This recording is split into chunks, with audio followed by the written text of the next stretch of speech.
Well, it's just writing. I consider novelists real writers. Now, I actually consider screenwriters real writers too. And there's a whole aspect about the fact that screenwriting conceivably could be harder because of how you have to deliver within a certain page count in a way that a novelist doesn't have to some degree or another. It has more freedom as far as that's concerned. But I was listening to a podcast out of Australia where they were kind of going through a bunch of my screenplays, and they'd actually read the screenplay. So they were actually quoting things from the scripts that didn't make the movie.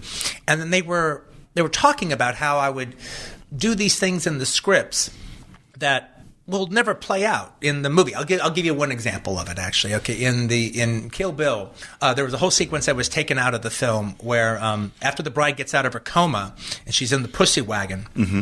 She, it was in Texas somewhere, so she drives way out into the panhandle, and she comes across this oil derrick. Mm-hmm. And the idea is she has stashed all this shit in the ground.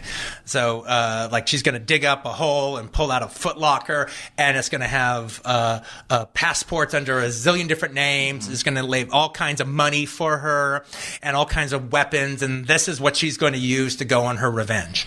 But in the script, the way I have it written, she's looking for a rock, and she finds the rock. And then on the underside of the rock is an X. And then from that rock, she's going to walk 10 spaces, and that's where the footlocker will be buried. However, in the script I write, she turns over the rock, finds the X.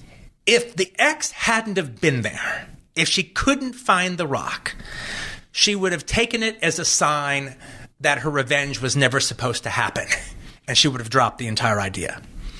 And so they make a big point about, yeah, well, he does that, and you're never going to get that across in the movie and whatever, but, he does it anyway. And why does he do that? And that's so strange that he would do that. I kind of like it, but that's so weird.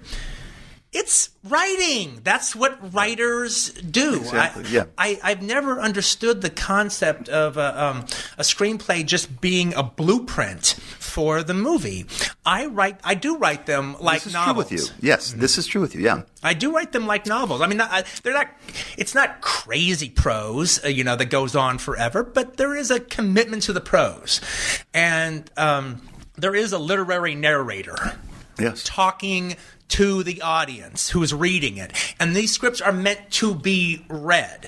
I mean, to such a degree, to almost a crazy degree, in the case of something like Inglourious Basterds or Django and even Kill Bill, to such a degree that basically I've written a movie that really can't be done.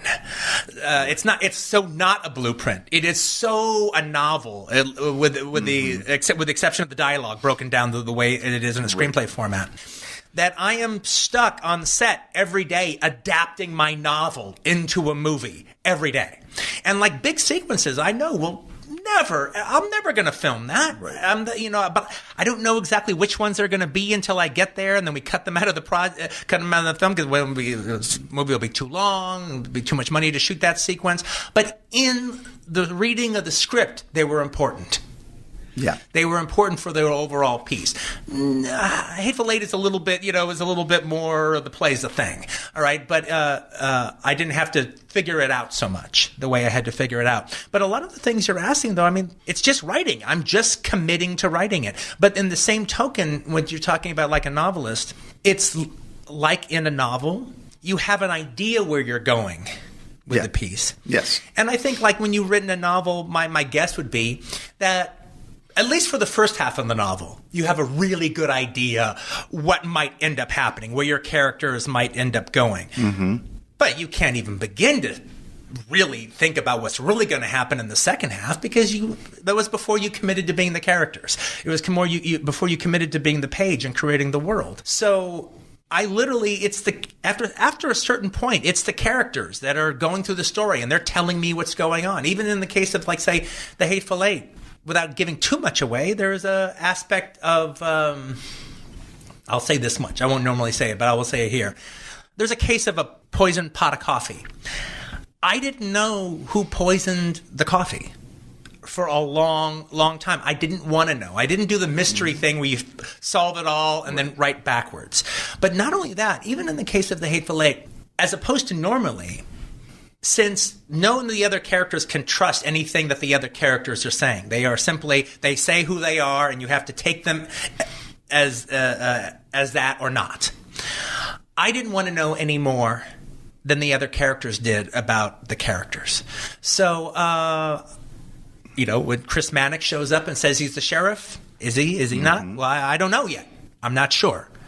I only know what John Ruth knows about him.